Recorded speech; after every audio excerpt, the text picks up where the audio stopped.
Fire Chief, Chief Jerry Forte. Thank How you are as you, Mayor? always. I'm doing well. Chief Forte wears many hats with this response, but also continues to respond within our fire department to just our regular calls that we receive. I know we had a fire actually in Palm Coast the other night as well that was responded We've had to. several from the lightning storms that have been going through. Yeah, so thank you. Thank you for being here, and thank you for your service to our community. And on the call remotely today, we're pleased that we have Wally Diaquino from Advent Health, our partner, our community hospital, the Chief Operating Officer. Welcome, Wally. Thank you. It's a pleasure to be here today. Wonderful. And we have Dr. Stephen Bickle, who really has been at the forefront of our COVID response. A wealth of information. I often receive emails from Dr. Bickle all hours of the day as far as information related goes to COVID. I like reading the topics. I think they're really informative and important, and it sort of helps us set the tone moving forward. So welcome, Dr. Bickle. Thank you. Happy to be here. And we're very pleased, as I mentioned earlier, one of our latest projects that we've taken on as a city and made some investments for some data related to COVID. We have joining us today remotely the CEO of Aqua Vitas, Adam Gushari. Welcome, Adam. My pleasure to be here. Thank you so much.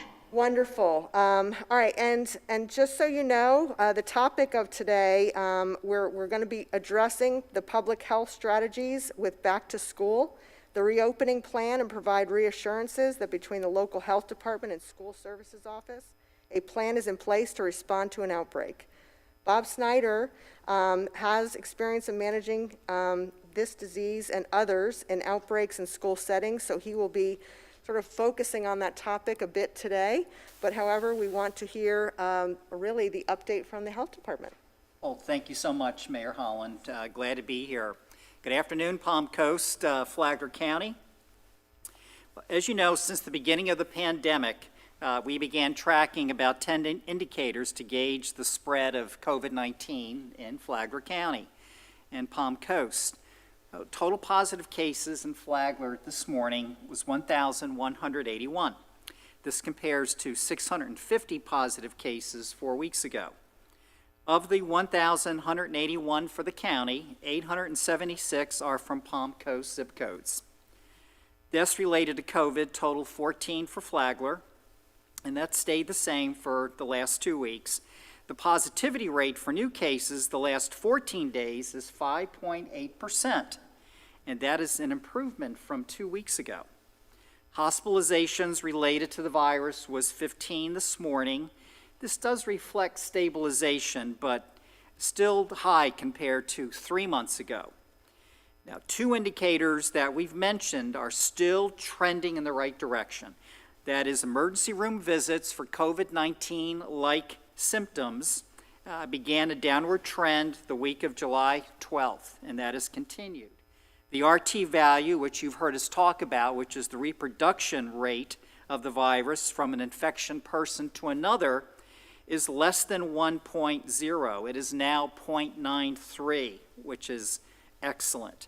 The lower the better for decreasing transmission. A new report made public by the Department of Health is the number of children testing positive for COVID by county in the state. For Flagler, during the last 2 weeks, 20 persons 18 years of age and younger have tested positive. This reflects a positive case rate of 13.8%, which equals the statewide average. You know, as with all the 67 county health departments, Mayor Holland, the public health strategy is still focused on testing, tracing, isolating, and monitoring for hotspot areas, including nursing homes and other congregate care settings. Community testing for COVID is still available at 6 different sites throughout the county, so please call 386-313-4200 for an appointment or get information about those 6 community testing sites. So, as you all know, the topic that we want to discuss today, as Mayor Holland mentioned, is opening up Flagler schools which is going to occur on Monday. The decision to restart classroom instruction is made by each school district in the state. As an active member of the Reopen Flagler Schools Task Force, I was able to provide guidance and recommendations on how to safely open up our schools. Public health measures are indeed reflected in the return to school plan that was identified, developed by the task force, and then submitted to Kathy Middlestat, our new superintendent. So what does this plan include? Well, facial coverings are required when social distancing is impossible. Another one, there are many examples of promoting social distancing, such as the 2 options for virtual learning and spacing seating at least 6 feet apart. There's a greater focus on cleaning and disinfecting. There's a limitation on visitors, signage about hand hygiene, wearing facial coverings, and staying home when you're sick. There is a space that is for symptomatic student and teachers who need to be isolated from the rest of the classroom, especially if they have symptoms for COVID. And then strong messaging to parents to properly screen and conduct a daily health assessment of their children before going to school. So what happens when an outbreak occurs on a campus? Well, I'll tell you, our team of public health nurses and school health staff led by Stephanie Ear from the health department and Dr. Phyllis Pearson from student services, they're going to burst into action and follow epidemiology protocol that is evidence-based, effective, and really well understood by our response team. The health department has added 29 staff members in the last 2 months, mostly nurses, to assist with case investigation, contact tracing, and teacher-student testing that would occur upon an outbreak, especially if someone is symptomatic. And an outbreak to us is just one case, one positive case, because it just takes one case to spark an exposure, a probable case, or close contact that could result in the quarantine of numerous students and teachers or staff for up to 14 days at home. Each case will be different. So we will closely follow CDC and DOH guidelines in performing all these EPI-tasks and case investigations, as similar to when we manage other communicable disease outbreaks, like a flu, like a GI illness in a classroom setting. So the bottom line is, I am confident, Dr. Bickle is confident in the ability and competence of our public health and school health team partners for keeping as many students and teachers as safe and healthy as possible under these challenging circumstances. So we are ready, and that's why we have prepared, why we have hired all of these individuals. And again, a lot of communication, discussion has occurred between us and the school district staff over the last many weeks for this moment. So we're ready for the 24th. And thank you for that, because I think, again, it goes back to and demonstrating the partnerships that exist in this community. The partnerships are so critical because your expertise and background lends to that actual ability to manage that and make recommendations that are very serious recommendations. And so I'm glad that the school district is so open, frankly, to understanding the complexities of this virus, Yes. And certainly how it is spread and rapidly spread. So I really appreciate that. Next, we're going to go to our another community partner, Advent Health, for the update. Wally, take it over. Yes. Good afternoon, everyone. The hospital is currently going through the same scenario that it was reported a couple of weeks ago. So we are off our highs. We're not seeing the same numbers that we saw in July. There was a decrease where it stayed in that range for the past 3 weeks. The good news is that since the end of last week, we have experienced smaller numbers in hospitalization. which this is good news because some of the hospitalization patients, they tend to stay a little longer than a usual patient. But when we start seeing the numbers, that's an indication that soon we'll be seeing a lower number of hospitalized COVID positive patients in our hospital. And we hope that that trend can continue. As Bob reported previously, the ED with COVID symptoms has decreased for the past, I would say, 3 to 4 weeks. And now we're seeing that the result is less acuity as they come to the hospital, and therefore a smaller number of hospitalized patients. The other challenge that we're focusing on, it continues to be testing for patients, not community testing like the Department of Health is focusing on, but this is for patients that are coming to our facilities. We continue to partner with more than one reference lab to make sure that we still have the proper turnaround. Our turnaround at the moment for hospital patients is 3 days or 48 hours from the time that the lab receives the results as we overnight to them. And that obviously doesn't include any stat testing that we are performing at the hospital or at the CentraCare. Talking about CentraCare, we also connected the school as they reached out to us a couple of weeks ago in case that there is a need for a stat result. So they had been connected with our CentraCare, our urgent care, who can provide fast results on the same day for staff that might need to be checked or tested. And that's the update for the hospital. Thank you so much, Wally. And again, we continue to think about all the healthcare workers that have been on the front line throughout all of these months. So please make sure you continue to send our well wishes to everyone and continue to do great things in our community. So now we will go to our fire chief, as I said, who's been busy with many things in the community. However, if you'd like to give the city update and anything you think would be important for our residents to hear. Thank you, Mayor. And the good news is we don't have a hurricane stewing in the Atlantic right at the moment. With that being said, there are 2 areas of disturbances in the Southern Caribbean and the Eastern Atlantic that are posing the potential for a threat. It looks like there's one that's in Southern Caribbean that's going to be having the potential or 60% potential to becoming a hurricane.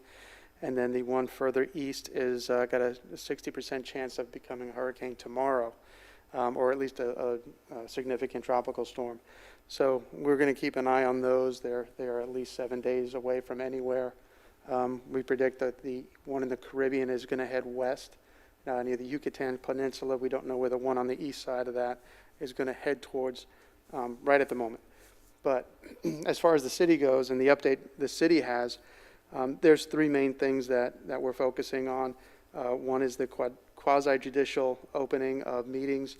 Another one is the community center, and the other one is the opening up of City Hall, generally speaking. So just starting with the quasi-meetings, there are procedures that are put in place when we decide we're going to have the meetings in person.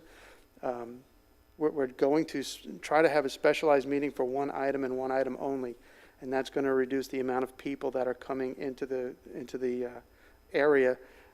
That's going to be just particularly for that one item. And we have to remember we still have to adhere to the CDC recommendations, and trying to get 50 people or less into a large scale or a passionate meeting is going to be very difficult. So the recommendations coming out of our community development department also include a detailed notice of procedures. So when you come in, it's just not going to be walk in and you're going to have your temperatures taken and a mask required. So if you get your temperature taken and it's 100 degrees or higher, we're going to give you the opportunity to sit and wait for about 10 or 15 minutes to see if that is a reflection of the heat coming into the building, or you driving in a car that was hot without air conditioning and your skin temperature was just hot. But you'll have a second opportunity to check your temperature before you come into the building, and if it's still high, you won't be able to come in. We're going to encourage written comments set up earlier in a comments form. We're going to try to do a read into record or place into an agenda backup so that people can get their information out. We're going to provide the applicant presentation in an agenda form, and we're going to encourage the applicant to have technical presenters via Zoom rather in person, again, just to reduce the amount of people that are going to be in the room when these meetings are taking place. The challenge that we have right now is the area that we're going to be looking at is either City Hall, which would only hold 50 people, or the community center, which again would only hold 50 people. And in some instances of large groups, we can't handle and manage that many people in that small setting. So that is our challenge, both logistically and technically. We know that community development's working with IT to try to come up with a solution, and I think they're closer this week than they were in the past few weeks. But we also have to look at what are the amount of people that are going to be coming to these meetings that we can accommodate safely. So you'll see some things rolling out soon about the quasi-judicial procedures. Another area that we've been working on is the community center. We've had a lot of successes with the summer camp and voting, and if anybody's been to the summer camp while voting was going on, it was very regimented. You'd walk in the building, you're directed where to go, very smooth and streamlined. One access in, one access out. It was very, very smooth, and we'll be meeting with Lauren Johnston tomorrow in the afternoon to discuss further openings and other things that they're going to be doing at the community center. Now getting into the reopening of City Hall. We don't have the exact date for it. We're going to be meeting with staff on Friday to figure out with all the directors on what would be the best date to open up. But there are procedures that we have in place which were more important than picking the date. So the citizens' temperatures will be checked by the Safe Check machine. It's a rapid temperature taking machine that's able to do 70 people per minute. And they'll be in the main entrances as you're coming into the building. Any temperatures above 100 degrees, they won't be permitted inside the building until their temperature comes down after 15 minutes. There'll be a sign posted near the front of the screening for questions. It'll be the honor system, but if anybody has been sick, we're asking them to not come into the building. Are you presently ill? Do you have a cough, shortness of breath, or flu-like symptoms? Have you been instructed by a healthcare professional to self-quarantine? Have you been in contact with anybody who's tested positive for COVID-19 within the last 4 days? And anybody that answers yes to any of those questions, they'll have to remain outside. So when they come into the building, the citizens will need to check in at the bump out.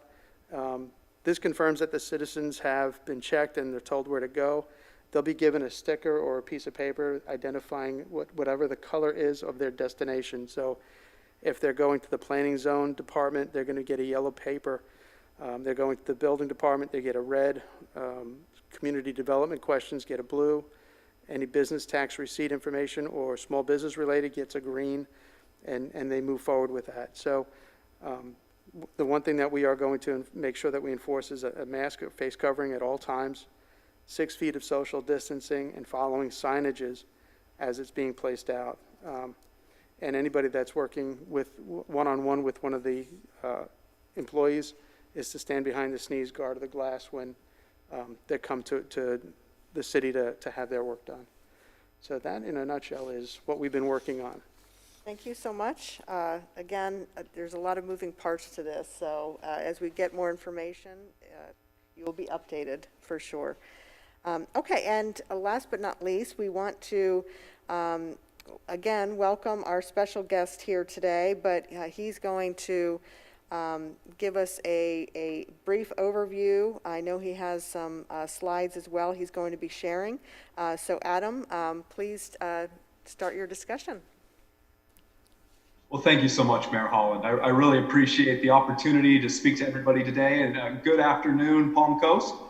My name is Adam Gashgari. I am the CEO of Aquavitas LLC, and I find myself incredibly lucky to be on the forefront of this really novel technology that I feel is going to really change our world. That is analysis of parameters of human health through analyzing sewage. And I like to say that, you know, there's not a person that you'll meet that loves sewage more than me. It's a very exciting technology. And I just wanted to give a really brief overview of what's occurring today and a bit of the history. So wastewater-based epidemiology first was hypothesized and tested in 2005 to look at narcotic consumption within the community in a way that it was non-invasive and provided very accurate results. But since this time, in about 2018, there began a really rapid expansion of the field to not only look at narcotics consumption, but also any type of parameter of human health that we could observe through the wastewater. In 2019, our academic collaborators at Arizona State University began the expansion of wastewater epidemiology into the biologics, specifically looking at viruses and the seasonal flu and trying to gauge this through wastewater analysis. This didn't occur a moment too soon because within 12 months of initiating this project, the US was hit with the novel coronavirus pandemic. And the base that the academic collaborators had provided allowed us to rapidly develop an assay for SARS-CoV-2 through a wastewater analysis in a very similar fashion than we were doing the seasonal flu virus. So I'm happy to go over or answer questions about this really novel field. But first I wanted to kind of give an overview of what the process is in wastewater epidemiology. How do we obtain our results, and what does that really mean to the communities like Palm Coast that are implementing this really novel and very powerful data analytic technique? So let's see, I will now share my screen.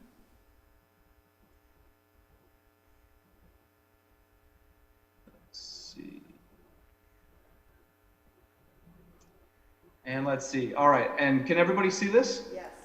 Thank you. Perfect. Perfect. So whoop, that is the wrong. Goodness. That's embarrassing. All right. So, so what is this idea of wastewater-based epidemiology? Looking at sewage and translating it into important and powerful human health-related data. Well, it all starts at the community. We obtain where the sewage is generated. That could be your household, the city hall buildings, businesses, community centers, really anywhere that a person interacts and might be going to the bathroom. We call it contributing to our sample in our field. So that wastewater is then routed through a very intricate set of pipes and what are called lift stations. And basically, all of that sewage then is moved to a wastewater treatment plant, the centralized location of wastewater collection. And this is where we get our hands dirty and start to work some of our magic. So we obtain a sample from the wastewater treatment plant. Additionally, we can also sample upstream of the wastewater treatment plant if there's an area that we're particularly concerned about, or we want to get some more in-depth data for that area. During this time, we can collect what is called a 24-hour composite sample. Basically, this means over a 24-hour period, small amounts of wastewater are grabbed from the wastewater system and collected into a unit. This allows us to not only look at a single snapshot of what's happening, but the entire day's ongoings of what is occurring in that specific region from a chemical perspective or a biological perspective. From that point, we move to the analysis. So the wastewater is transported to our laboratory. We go through a cleaning step to ensure that the sample, we get rid of all the gunk that we're not necessarily interested in, and we isolate the either chemical or biological indicators that we really need to see. This is either a chemical or a biologic. So in a biologic, we essentially look for a SARS-CoV-2 viral strain. Or in terms of a chemical analysis, we could look at caffeine, let's say, and we want to look at caffeine consumption, so we look at a metabolite of caffeine consumption.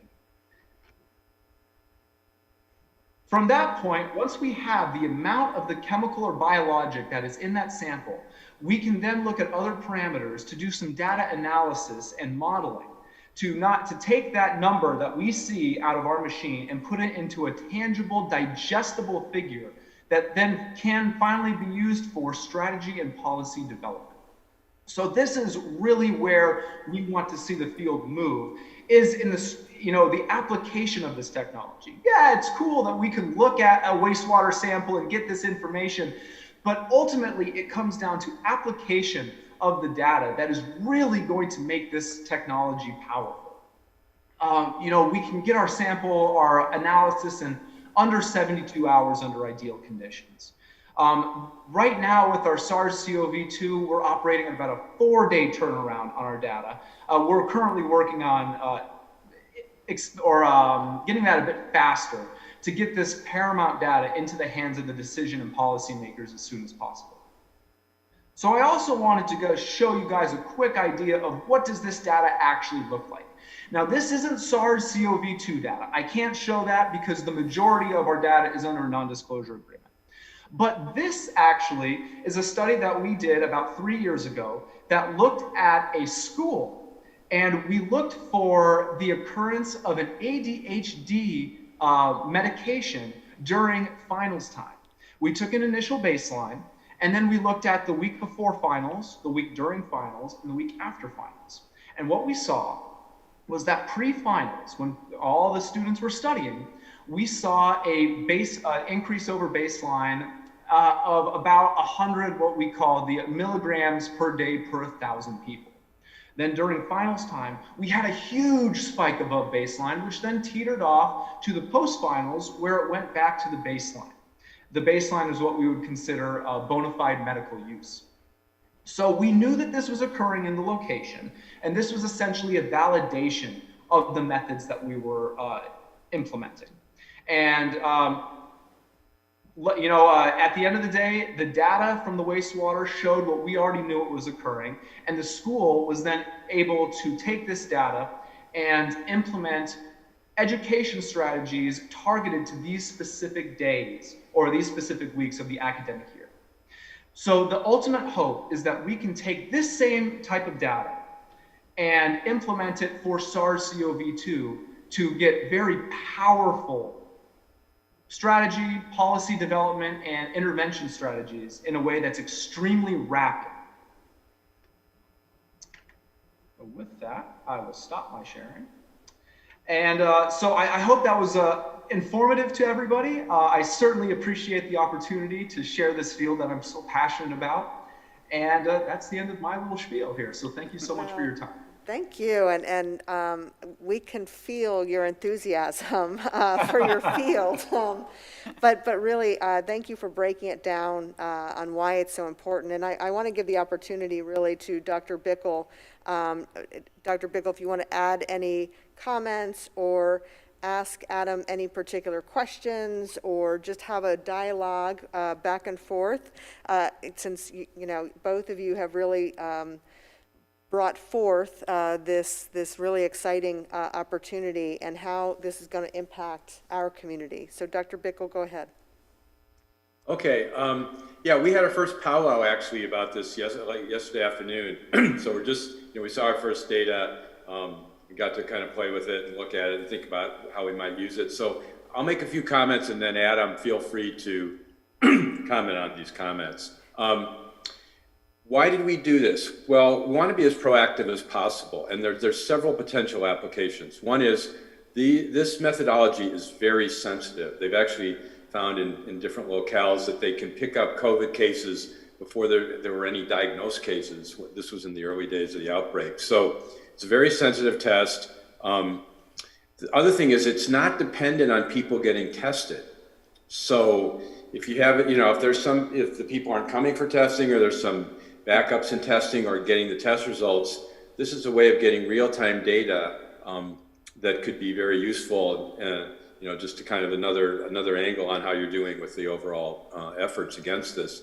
The third thing is, which Adam didn't show, but which we saw yesterday, is that this has been done for different areas of Palm Coast, 6 areas in particular, and the city has a way of putting heat maps together of diagnosed cases that we're going to kind of overlay with the viral load from the wastewater and see if we're missing any hot spots, and then we could target those areas for like mobile testing. We're basically trying to be as proactive as possible. And the other thing is that there's various ways of getting data on this, and so every different way you get data helps to validate the other data. It gives you kind of more complete picture. But I think the thing we're most excited about is that it will enable us to really track these 6 different regions of Palm Coast and then target surveillance efforts, or just know how we're doing with the trends, or just if there's institutions there like nursing home facilities or schools that might be generating, a disproportionate amount of the activity. It's a way of jumping on these very quickly. So there's a lot of potential uses. We're just getting started with it.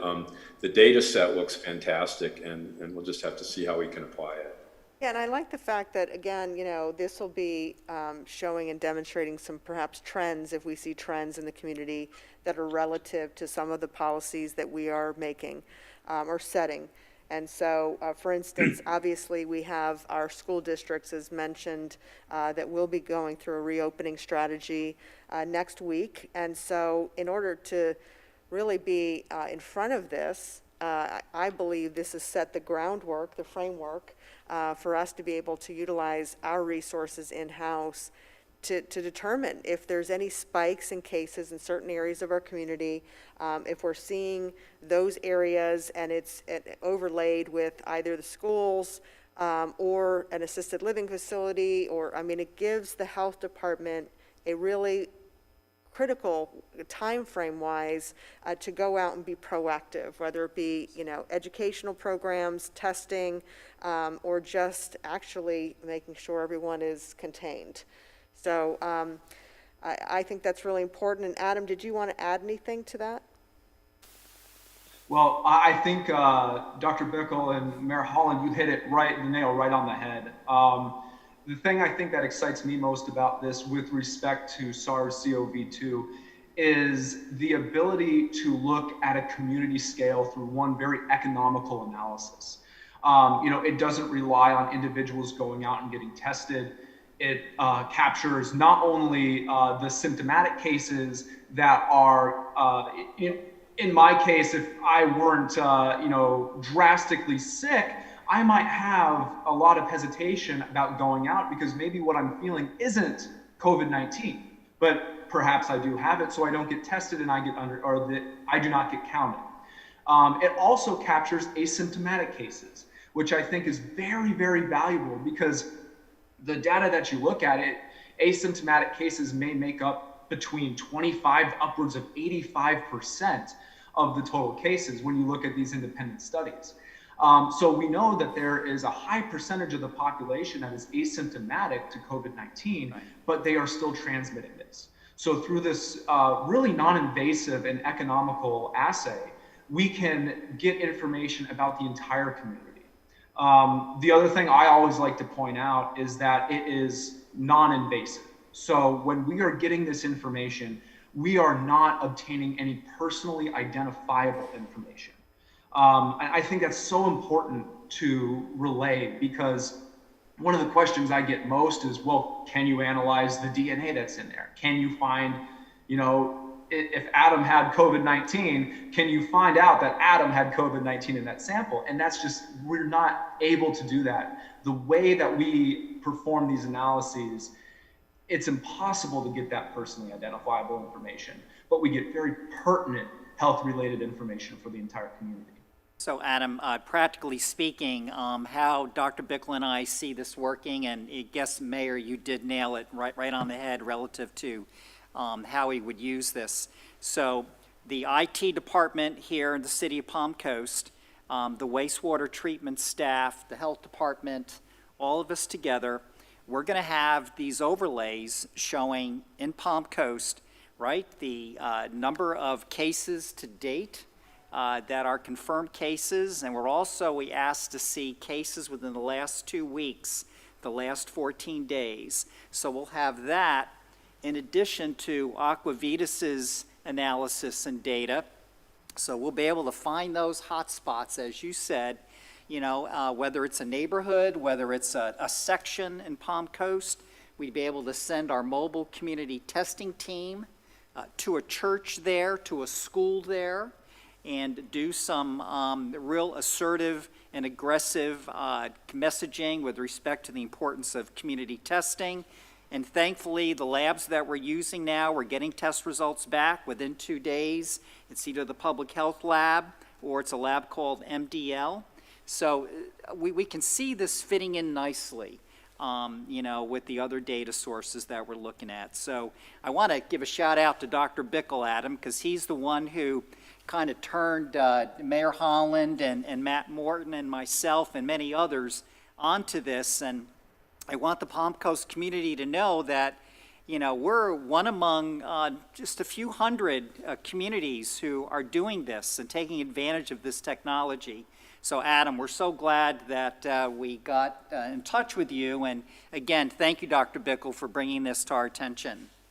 I completely agree. Again, this is more information that we have at our disposal to make better decisions or the best decisions possible on behalf of our community to keep everyone safe and healthy. And I know, Dr. Bickle, you wanted to really speak to a brief update on the rapid testing. So I wanted to give you the opportunity to do that before we go into the school questions. And then we do have a couple questions as far as testing that I want our chief also to take on a couple questions. And then Wally, really just also about flu season. You know, just want to have that discussion as well because that's coming upon us and there's a lot right, that's going to overlap with some of these strategies. So, Dr. Bickle, if you wanted to give your update, that would be great. Sure. First, let me just give a little kudos to Adam because my expectations for this wastewater project were, you know, modest to, you know, enthusiastic, but he's taken it to a whole different level. What they've done with their analytical and sort of looking at these data, I'm very excited about. So I just appreciate how well they've developed this concept. The other thing is that I want to just kind of introduce again this rapid testing. Bob and I are we are lobbying heavily for this, and we have a lot of information that we could make available either through the website or in other ways to people. This concept of rapid testing, you don't have to be a scientist or a doctor to understand it. But you do have to have some grasp of sort of science fundamentals and the ability to pay attention for a half an hour to an hour to a detailed explanation of this concept. And so we are having a challenge getting people to spend the time and energy to pay attention to this. But it's really a paradigm shifting, game changing possibility for COVID that we're just lobbying like crazy. So anybody who wants to join in the lobbying effort, feel free. Lately there have been major articles in the Atlantic. There was a one-pager in Time. It's getting people's attention, but we find even now, even very smart people, sometimes we can't get their attention to register that this is different because what they'll do is they'll compare this test to the test that's used for very sick COVID patients, where all you care about is maximum sensitivity because you don't want to miss any of them. And this test is totally different. It is to detect contagiousness. And that's what we need as a public health tool. So when the FDA has finally getting this concept and we've gotten their attention. So I'm going to read you one paragraph from a press release on July 29th. And this is I'm quoting this article. The FDA continues to help facilitate innovation in test development, thereby enhancing Americans' access to COVID-19 tests, said FDA Commissioner Stephen M. Hahn, MD. The recommendations provided today are intended to help get tests to market that are simple enough to use at home, similar to a pregnancy test. We hope that with the innovation we've seen in test development, we could see tests that you could buy at a drugstore, swab your nose or collect saliva, run the test, and receive results within minutes at home once these tests become available. These types of tests will be a game changer in our fight against COVID-19 and will be crucial as the nation looks toward reopening.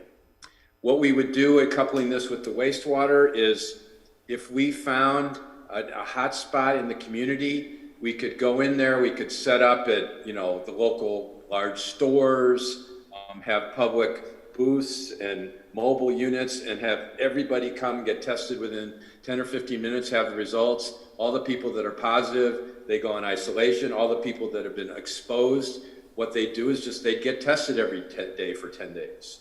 and they wouldn't have to quarantine as long as they tested negative. It's such a game changer. I mean, we get excited just thinking about it. But I think there's progress being made, and people don't realize this could change the landscape for this as much as a vaccine. We could get cases down, like start getting them down by half in a few weeks with something like this, because right now we're just missing so many cases when they're transmitting virus. So we will get that information out on Palm Coast Connect to our residents, and anything we can do, just please make sure we have the information for the residents to take part in this. I completely agree. We need every tool at our disposal. You know, it's helpful to our community at the end of the day.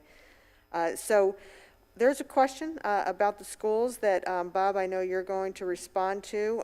I will sort of read or highlight it, and then please feel free to respond, and then we'll be responding to a few more questions following that as well.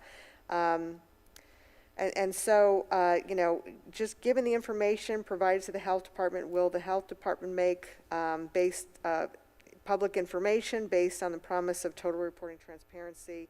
How can contact tracing be accurately accomplished when a school has a positive case, given the probable extent of contact within the large school population? So if you want to take on that question, that would be great. I'd be glad to, Mayor.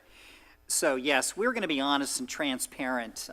You know, when we have an outbreak in a school, you know, it's not a matter of if, it's a matter of when, because this is the most congregate care of all settings in our community.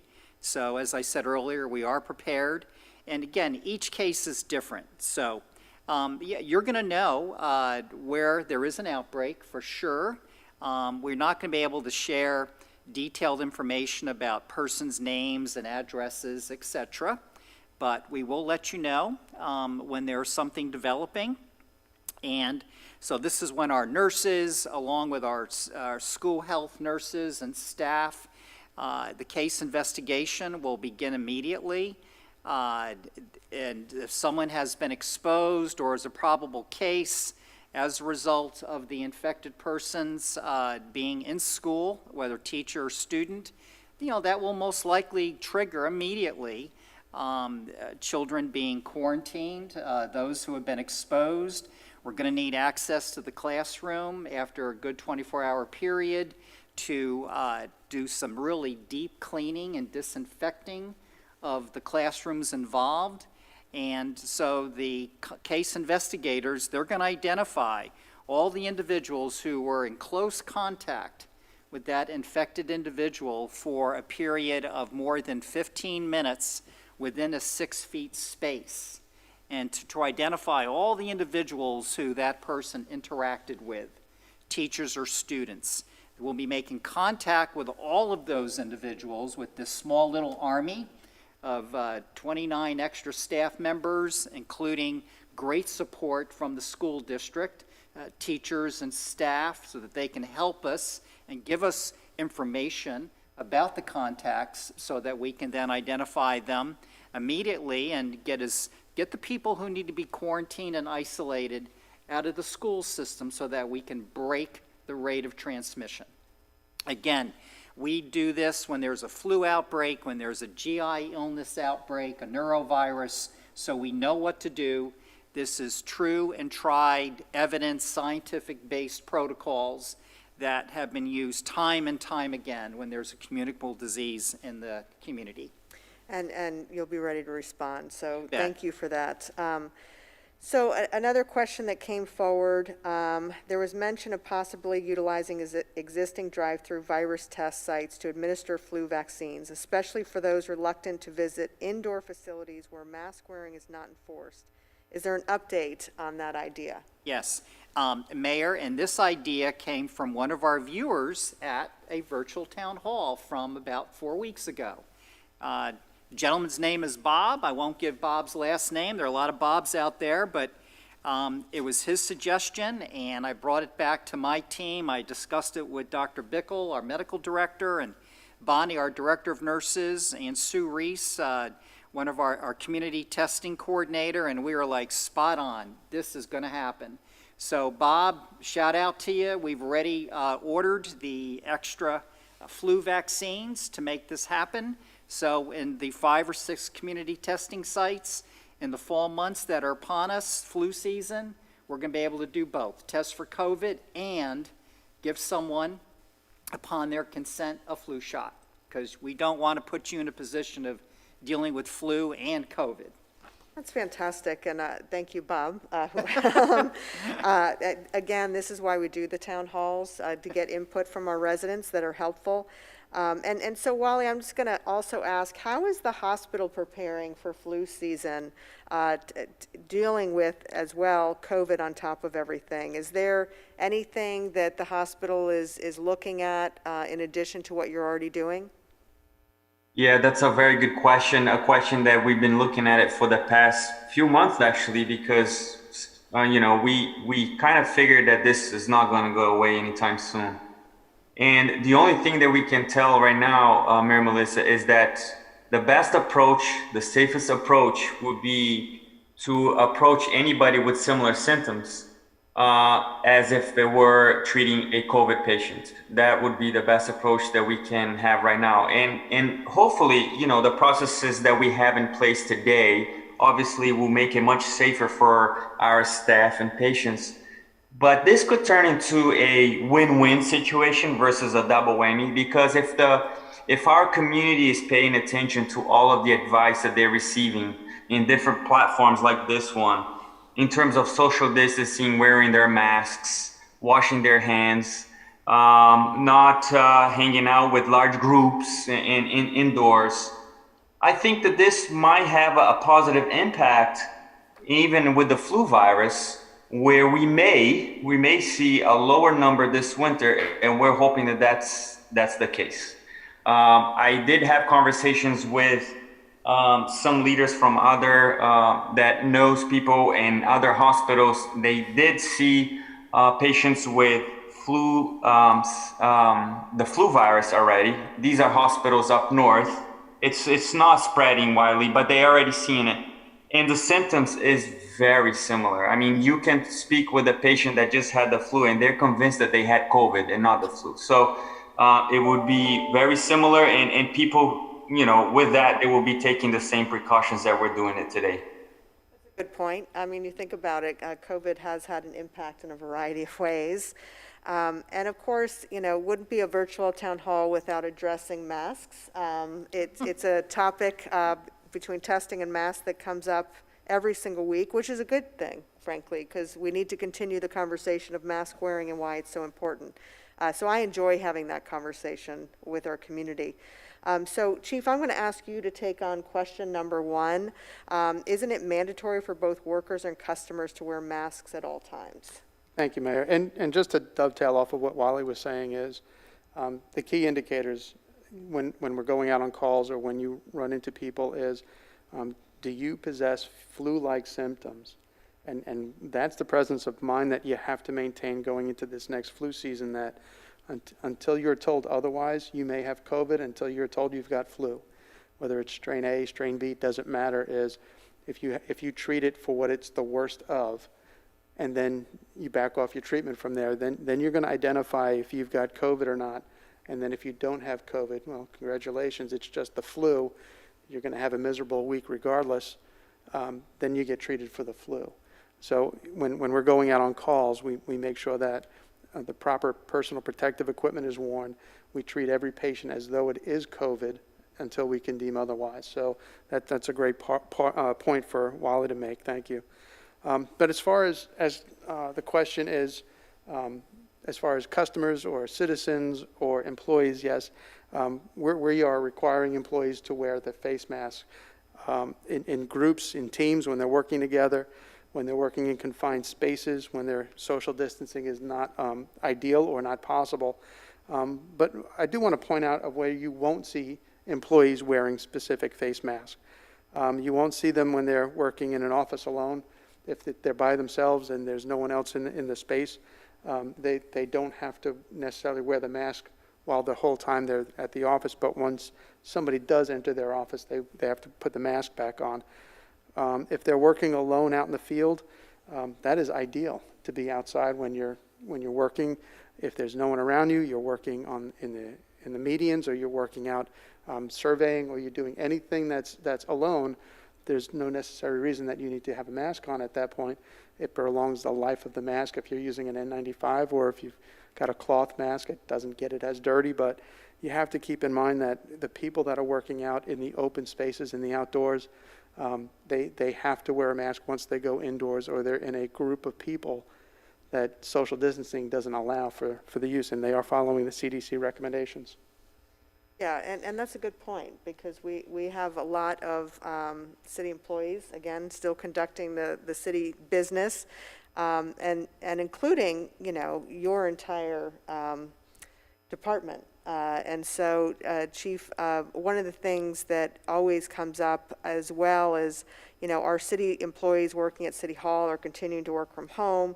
If it's safe enough to open the schools, why aren't employees not at their work site? Seems like mixed message in the community. And, you know, let me also state that, you know, we said this from the beginning, that, you know, the first responders in our community have to be healthy as well. And when you're talking about mask wearing, that is what you're doing also to help the healthcare workers and our first responders in our community, because you don't have the ability to have 2 or 3 people down in your department, because, as we talked about earlier, with rain and lightning comes fire response and everything else. So those calls are continuing to happen regardless. And your department has had to deal with a variety of issues in the last few months, including COVID.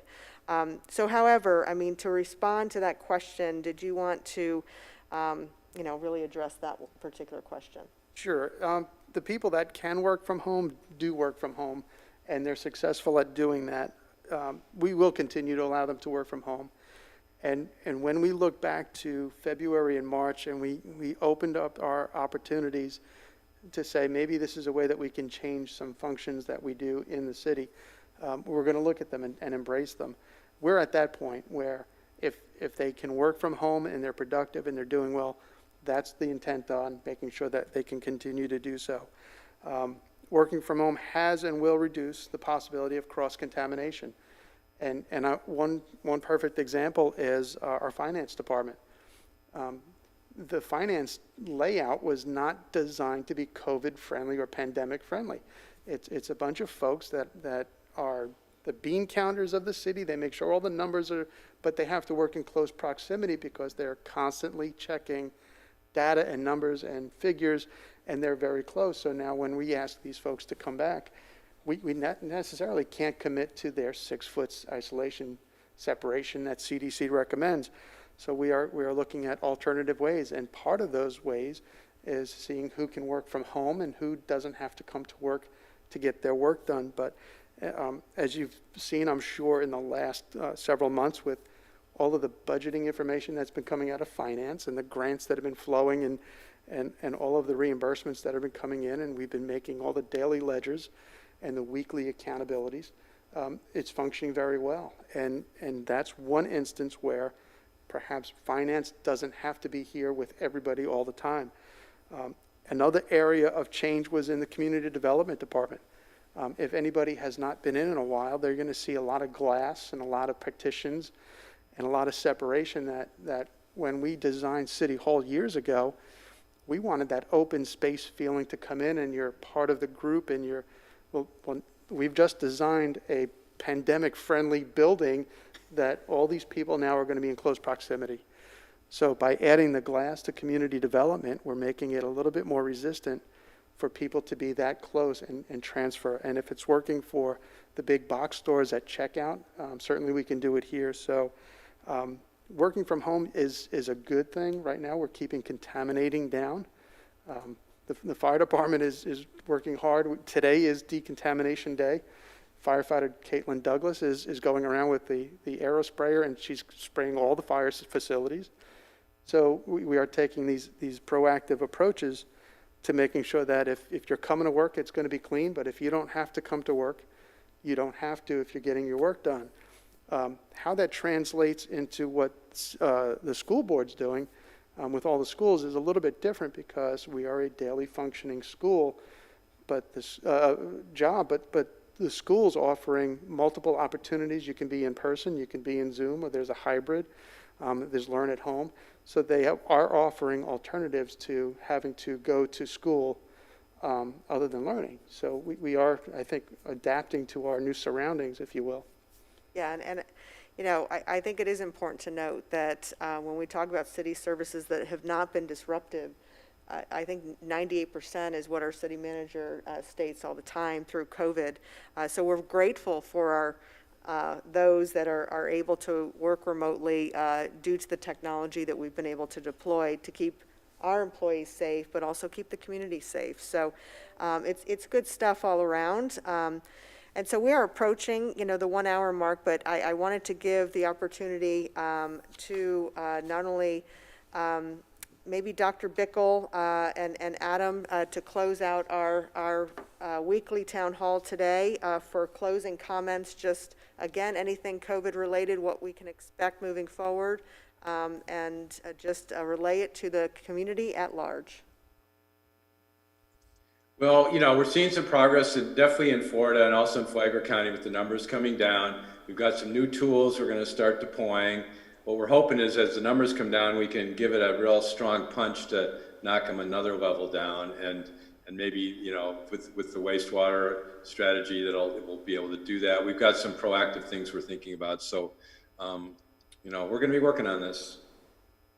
And Adam, any last minute comments to share with our community? I guess the only thing I'd like to add to what I've already said is I really want to commend the city of Palm Coast on their strategies and implementing this novel strategy of wastewater epidemiology.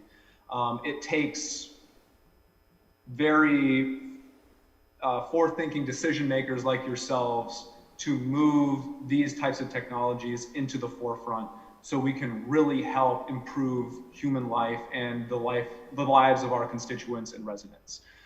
So I just want to commend you all for the strategies that you're implementing and the work that you're doing on this very important pandemic mitigation. So Thank you so much, and thank you for bringing your extraordinary skills to our community to lend to that discussion. Wally, did you want to make any closing remarks to our Palm Coast community? Yes, I just want to thank everybody that they're not delaying their healthcare. We're seeing a difference.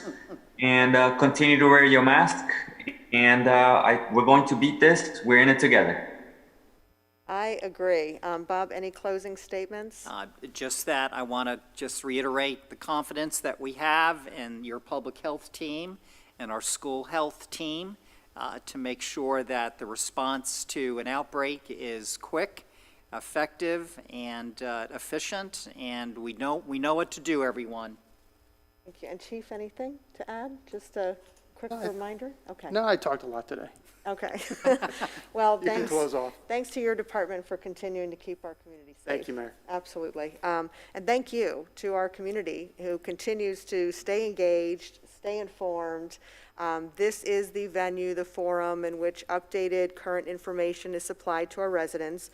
So we will continue having this dialogue. This is not going to stop. We're going to ask you to continue to submit your questions into Palm Coast Connect. Be part of the solution, be part of the conversation. Please wear your mask. Please heed the warnings, and please stay safe. We will get through this together. Thank you.